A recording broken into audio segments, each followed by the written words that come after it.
മരണക്കുഴികൾ മൂടാൻ ഇനിയും ചോര കാണണോ? പള്ളുരുത്തി മുതൽ ഇടക്കൊച്ചി വരെയുള്ള ജനങ്ങൾക്ക് അധികാരികളോട് ആവർത്തിച്ച് ചോദിക്കാനുള്ള ചോദ്യമാണിത്. ജനങ്ങൾ വഴിയിലിറങ്ങി പ്രതിഷേധങ്ങൾ പലതും നടത്തിയെങ്കിലും ഫലം കണ്ടില്ല. ജനങ്ങളെ അലട്ടുന്ന ഈ പ്രശ്നത്തിന് എന്ന് ഇനി ഒരു ശാശ്വത പരിഹാരം? മെട്രോ 7 ന്യൂസ് സ്പെഷ്യൽ സ്റ്റോറി മരണക്കുഴികളിൽ വലഞ്ഞ് ജനം.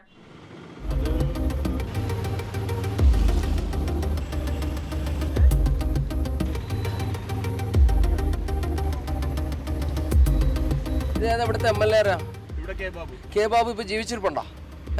ജീവിച്ചിരിപ്പുണ്ടോ അറിയാൻ വേണ്ടിയാണ്. അതായത് പുള്ളി രാജിവെക്കണം. ഇത്രയും ഒരു അവസ്ഥ ലോകത്തെവിടെയെങ്കിലും ഉണ്ടോ? ഇത് കുഴി ചാടി കഴിഞ്ഞാൽ ഇപ്പൊ വണ്ടി പറയും, അങ്ങനത്തെ രീതിയിലാണ്. വളരെ ശോചനീയ അവസ്ഥയാണ്. അധികാരികള് നിസ്സംഗത വാങ്ങിക്കുകയാണ്.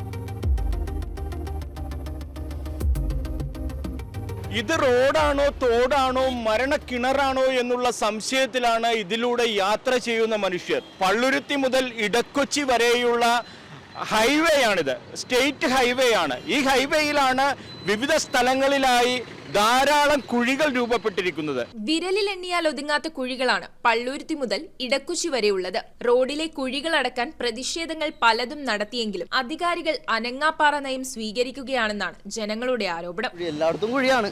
നമുക്ക് ഫാമിലി ആയിട്ടൊന്നും പോകാൻ പറ്റില്ല, ബുദ്ധിമുട്ടാണ്. പല ദിവസങ്ങൾ പല മാസങ്ങളായിട്ട് പൊട്ടിക്കിടക്കുന്ന ഒരു റോഡാണിത്. ഇതുവരെ അധികാരികൾക്കൊന്ന് കണ്ണു തുറന്ന് ഇവിടേക്കൊന്നും വരാനോ അല്ലെങ്കിൽ ഒന്നും നോക്കുവാനോ യാതൊരു ഇതും നടന്നിട്ടില്ല. ഈ 2 ആഴ്ച മുമ്പേ ഒരു കണ്ണി പൊടി ഇടുന്ന പോലെ കുറച്ച് മെറ്റൽ പൊടിയും ഇതൊക്കെ കൊണ്ടുവന്ന് ഈ കുഴികൾ അടച്ചായിരുന്നു. പക്ഷെ ഞാനപ്പോൾ അത് ആലോചിക്കുകയും ചെയ്തു, ഒരാഴ്ച തികയണതിന് മുമ്പേ അതെല്ലാം പോയി. അതെവിടെ പോയി? അതിനാര് പൈസ മേടിച്ചു? ആരും ഉത്തരവാദികൾ? ഇതൊക്കെ ആരോട് ചെന്ന് ചോദിക്കാനോ?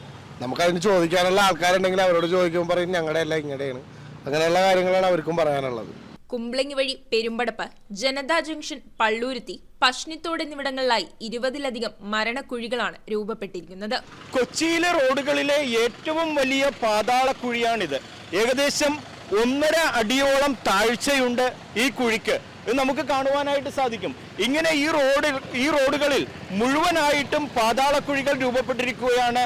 വലിയ വാഹനങ്ങളുടെ നിരയാണ് ഇവിടെ സ്ഥിരമായിട്ടുണ്ടാകുന്നത്. ജനങ്ങൾക്ക് ഈ കുഴിയിലൂടെ സഞ്ചരിച്ച് അവരുടെ ജീവൻ നഷ്ടപ്പെടുമോ എന്നുള്ള ചിന്തയാണുള്ളത്. എൻ്റെ കൊച്ചിനെ വെച്ചിട്ടുണ്ടെങ്കിൽ ഞാൻ പലപ്പോഴും വീഴാൻ പോയിട്ടുണ്ട്. എന്നാൽ നാട്ടുകാരെ എത്ര വണ്ടികൾ ഒരു ദിവസം എത്ര വണ്ടികൾ ഇതിൽ കൂടെ പോകുന്നു? ഇത് എപ്പോൾ നന്നാക്കും എന്നുള്ളതാണ് ചോദ്യം. കുറെ നാളായി ഇങ്ങനെ കിടക്കണത്. എത്ര ആൾക്കാർ ഇതിലൂടെ യാത്ര ചെയ്യണമെന്നറിയാം. എല്ലാവരും ഇവിടെ പോണത് ഭയങ്കര കഷ്ടപ്പെട്ടിട്ടാണ് പോണത്. ആരെങ്കിലൊക്കെ ഇവിടെയെങ്കിലും മരിച്ചെങ്കിലും ഇവന്മാരെ കണ്ണ് തുറയുള്ളൂ. ഭയങ്കര ദുരിതമാണ് പോകാനായിട്ട്. കുഞ്ഞുങ്ങളുടെ ഒക്കെ പോകാൻ ഭയങ്കര കഷ്ടത്തിലാണ്. പിന്നെയാണെങ്കിൽ എന്തോരം അപകടങ്ങളാണ് ഉണ്ടാകുന്നത്. ഇത് കണ്ടില്ല, കുണ്ടും കുഴി, ഇതൊക്കെ ആരും കാണൂല്ല, ഒന്നുമില്ല. രാവിലെ ജോലിക്കും മറ്റാവശ്യങ്ങൾക്കുമായി വീട്ടിൽ നിന്നിറങ്ങിയാൽ ഈ റോഡിലൂടെ യാത്ര ചെയ്ത് തിരികെ ഭവനങ്ങളിലെത്താൻ സാധിക്കണമെന്ന ഒറ്റ പ്രാർത്ഥനയിലാണ് യാത്രക്കാർ വാഹനങ്ങളുമായി നിരത്തുകളിലേക്ക് ഇറങ്ങുന്നത്. എല്ലാ ദിവസവും ഈ റോട്ടിൽ കൂടി തന്നെ വരുന്നത്. പക്ഷെ എല്ലാ ദിവസവും എന്താ പറയാ, ട്രാഫിക് വളരെ മോശമായിക്കൊണ്ടിരിക്കണം ഓരോ ദിവസം കൂടുന്നതോറും. ഈ കുട്ടികളായിട്ട് പോകുമ്പോൾ എൻ്റെ അറിവിൽ തന്നെ ഏകദേശം ഒരു 2 പേര് ഇന്ന് രാവിലെ തന്നെ ഒരു ഫാമിലി വീണതാണ്. ആ കുട്ടി എന്തോ ഭാഗ്യം കൊണ്ട് ആ ചേട്ടൻ തോളത്തിനെ പിടിച്ചോണ്ട് അത് കൊള്ളാം. ബന്ധപ്പെട്ട അധികാരികൾക്ക് മുൻപിൽ പരാതിയുമായി എത്തുമ്പോൾ ഫണ്ട് പാസ്സായി നിർമ്മാണ പ്രവർത്തനങ്ങൾ ഉടൻ തന്നെ ആരംഭിക്കുമെന്ന സ്ഥിര മറുപടി കേട്ട് ജനം ഇന്ന് നിസ്സംഗരായി പ്രതികരിക്കുകയാണ്. താൽക്കാലിക പരിഹാരത്തിനപ്പുറം സംസ്ഥാന ഹൈവേ ആയതിനാൽ ഉന്നത നിലവാരത്തിൽ ടാർ ചെയ്ത് പരിഹരിച്ചില്ലെങ്കിൽ ഭാരവാഹനങ്ങൾ കടന്നു പോകുമ്പോൾ വീണ്ടും ഇത് പഴയപടിയാവും. അതിനാൽ ഇനിയൊരു അപകടങ്ങൾക്ക് വഴിയൊരുക്കും മുൻപേ റോഡിലെ കുഴികളടച്ച് ഗതാഗത യോഗ്യമാക്കി നൽകണമെന്നാണ് പ്രദേശവാസികളുടെയും യാത്രക്കാരുടെയും ആവശ്യം.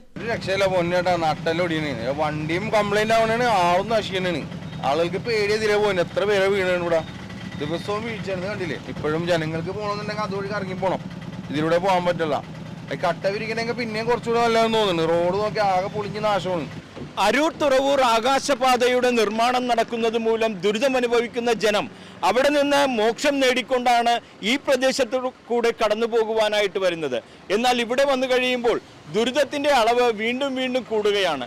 ജനത്തിന് ഈ റോഡിലൂടെ തങ്ങളുടെ ജീവൻ പണയം വെച്ച് യാത്ര ചെയ്യേണ്ട ഒരവസ്ഥയാണ്. അവൻ്റെ ജീവന് സംരക്ഷണം കൊടുക്കേണ്ടവർ എന്തുകൊണ്ട് ഇതിന് തയ്യാറാകുന്നില്ല എന്ന് അവൻ വീണ്ടും വീണ്ടും ചോദിച്ചു കൊണ്ടിരിക്കുന്നു. പള്ളുരുത്തി മുതൽ ഇടക്കൊച്ചി വരെയുള്ള കുഴികളിൽ അവസാനത്തെ കുഴിയാണിത്. ഇങ്ങനെ 20ലധികം വലിയ കുഴികളും മറ്റ് ചെറിയ കുഴികളും ഈ പ്രദേശത്തുണ്ട്. ജനത്തിന് സുഗമമായി സഞ്ചരിക്കുവാൻ സാധിക്കണം. ജീവനോടുകൂടെ തങ്ങളെ കാത്തിരിക്കുന്നവരുടെ അടുത്തേക്ക് എത്തുവാനായിട്ട് സാധിക്കണം. അതാണ് അവൻ ആഗ്രഹിക്കുന്നത്. കൊച്ചിയിൽ നിന്നും ക്യാമറ പേഴ്സൺ സിംലേഷിനൊപ്പം റെഡ്ജൻ റിബല്ലോ. റിങ്ങുകൾ 1 ഗ്രാമിൽ തുടങ്ങുന്ന മാലകൾ, നെക്ലസുകൾ 9,000 രൂപ മുതൽ ഡയമണ്ട് നെക്ലസുകൾ 1 ലക്ഷം മുതൽ ആരംഭിക്കുന്ന വെഡിംഗ് സെറ്റുകൾ. കൂടാതെ നിങ്ങളുടെ പഴയ സ്വർണത്തിന് ഏറ്റവും ഉയർന്ന മൂല്യവും. Maharaja gold and diamonds,